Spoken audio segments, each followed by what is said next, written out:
मेरे प्यारे भाई और बहनों, आज मैंने एकांत में बैठकर बार बार इन शब्दों पर मनन किया है। जो व्यक्ति अपने जीवन को इस प्रार्थना से बांध सकता है, उसे दुख छू नहीं सकता। बेशक हमें अपने कर्तव्य निभाने हैं, हम अपने कर्तव्यों का पालन करते रहें, पर एक पल के लिए अपने हृदय में, अपने दिल में किसी को अपना नहीं माने। को काहू को नहीं। ये संसार तो एक खेल है जिसमें एक एक को रोल दिया गया है, एक एक को अपना रोल अदा करना है। माता को अपना रोल निभाना है, पिता को अपना रोल निभाना है, बेटे को अपना रोल निभाना है और बेटी को अपना रोल निभाना है। पर एक पल भी यह नहीं सोचना कि हम दूसरे के हैं। हम सब तो उस एक के ही हैं जिसने हमारी रचना की है, जिससे दूर रहकर हम कितने दुखी हैं। हम सुखी तब होंगे जब एक बार फिर उनके चरण पा लेंगे। मेरे प्यारे भाई और बहनों, कुछ समय पहले प्रेस वालों ने एक बड़े अभिनेता से इंटरव्यू लिया। उस इंटरव्यू में एक्टर ने कहा, हमारा जीवन बड़ा अजीब है। एक महिला जो मुझे बिल्कुल अच्छी नहीं लगती थी, मैं उससे बोलना तक पसंद नहीं करता था। यदि उसे सामने से आता देख लेता था तो अपना मुंह फेर लेता था। मुझे उसे देखना तक गवारा नहीं था।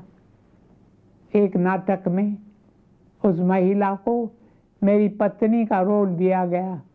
उस नाटक में हम दोनों को पति पत्नी बनना पड़ा। आप लोग जरा उस नाटक को जाकर देखें।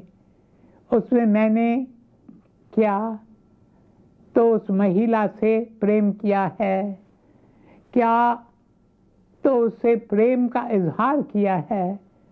मैंने उसे ऐसे दिखाया है मानो वह मुझे अपनी जान से भी ज्यादा प्रिय है। पर जानते हो मेरे दिल का कितना बुरा हाल था। मेरे प्यारे भाई और बहनों, हमें भी एक्टिंग करनी है। एक एक को रोल दिया गया है, काश हम अपना रोल बखूबी निभा सकें। इसलिए अपने सारे कर्तव्य बखूबी निभाते रहें, पर एक पल के लिए भी यह न समझें कि कोई हमारा है। ऐसा करने से हमारे भीतर वैराग्य भाव जागने लगता है। यदि हम आध्यात्मिक राह पर कदम बढ़ाना चाहते हैं, उसके लिए वैराग्य होना बहुत जरूरी है। जैसे जैसे हमारे भीतर वैराग्य जागता है, वैसे वैसे हमें भान होने लगता है कि यह सारा विश्व एक परिवार है। जो मेरे परिवार के सदस्य हैं, those that belong to my immediate family, केवल वे ही मेरा परिवार नहीं है, अपितु यह सारा विश्व, the entire universe, मेरा परिवार है। मेरे प्यारे भाई और बहनों, जब मनुष्य को यह भान होता है, फिर वह कोई भी कुर्बानी देने के लिए तैयार हो जाता है। शांतिदेव एक राजकुमार था। उसके राज तिलक की तैयारियां हो रही थी। राज तिलक के एक दिन पहले शाम के समय वह एकांत में बैठा था कि तभी उसने एक दैवी आवाज सुनी जो उससे कहती है, Shantidev, Shantidev, renounce, renounce. This glory of kinship is not for thee. Thou art a servant of the poor and broken ones. अर्थात यह राज सिंहासन और राजसी सुख सब तज करो, तज करो, तज करो। तुम तो दुखियों और दरिद्रों के मित्र हो, दीनहीनों के मित्र हो।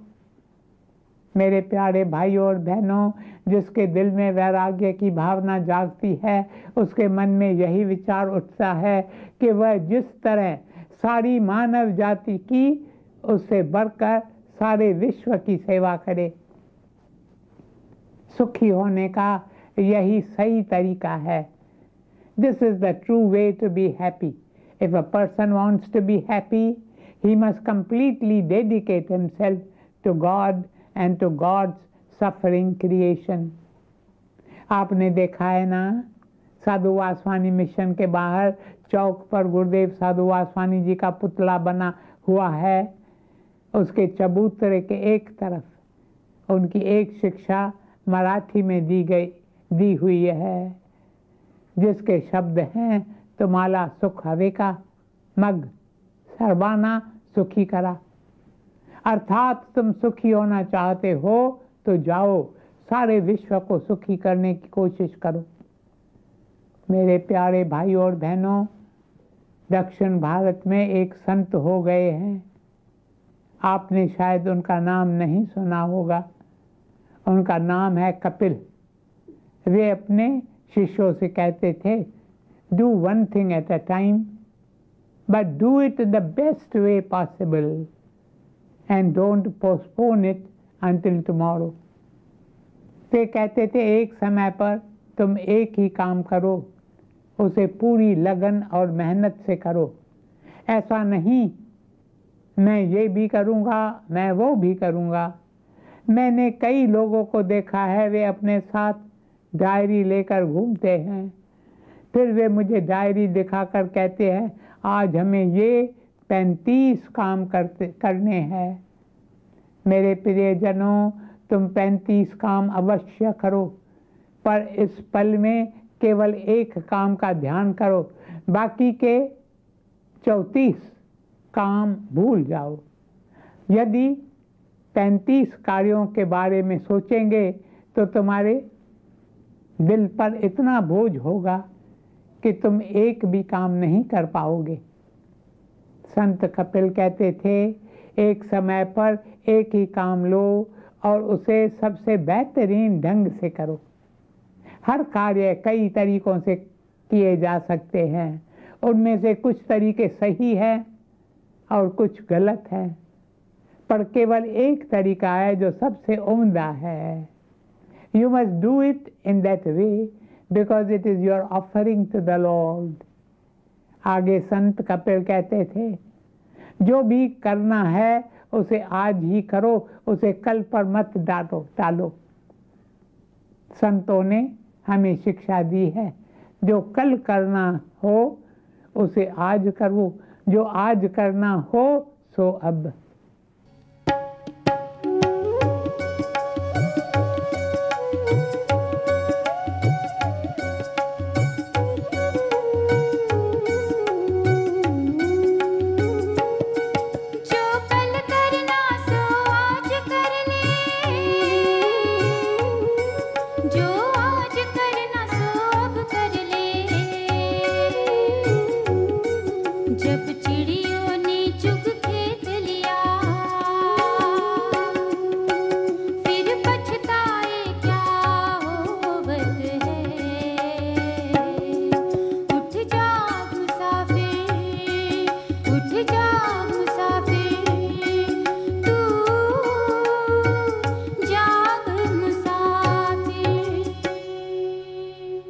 मेरे प्यारे भाई और बहनों, किंतु ये शिक्षा केवल अच्छी और शुभ बातों के लिए है।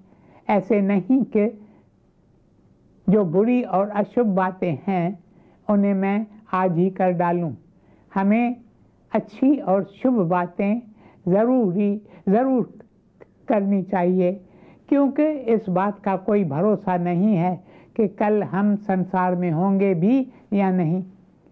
एक व्यक्ति के बारे में मुझे बताया गया कि रात को वह सोया तो सुबह उठा ही नहीं, परलोक से दार गया। हम में से एक एक के जीवन में यह दिन आना ही है। एक दिन हम सबको इस संसार से जाना ही है। बस एक श्वास की बात है। जो श्वास हमने इस क्षण लिया है वह निकलेगा ज़रूर, पर हम अगला श्वास ले पाएंगे या नहीं, इसके बारे में कोई नहीं जानता। इस श्वास का उपयोग हम किस तरह करें? Spend it in the best way possible. यही सच्चे सुख की कुंजी है। एक बार संत फ्रांसिस बगीचे में पौधों को पानी दे रहे थे, तब उनसे पूछा गया, हे महात्मन, यदि आपको इस बात का पता चले कि 1 या 2 मिनटों में आप मृत्यु का ग्रास बनने वाले हैं, तो आप क्या करेंगे? यह सुनकर संत फ्रांसिस मुस्काए। लोगों को लगा कि वे कहेंगे, मैं इन पौधों को पानी देना छोड़ कर दूंगा, अपनी पूजा के कमरे में जाकर प्रभु के नाम का स्मरण करूंगा। पर देखिए संत फ्रांसिस क्या कहते हैं। वे मुस्कुराते हुए कहते हैं, मैं तो तभी भी पौधों को इसी तरह पानी देता रहूंगा, क्योंकि इन पौधों को पानी देना is my offering to the Lord. मैं इसी भाव में अपना काम करता हूँ। मैं नाम का स्मरण करता हूँ, ध्यान करता हूँ, दुखियों दरिद्रों की सेवा करता हूँ, और जो भी करता हूँ I do it as an offering to the Lord। भगवान श्री कृष्ण ने गीता में हमें यह मार्ग बताया है, whatever you do, do it as an offering unto me, O Arjun. मेरे प्यारे भाई और बहनों, आज बस भगवान श्री कृष्ण की यह शिक्षा अपने दिल में उतार लें और धन्य हो जाएं। ओम शांति शांति शांति।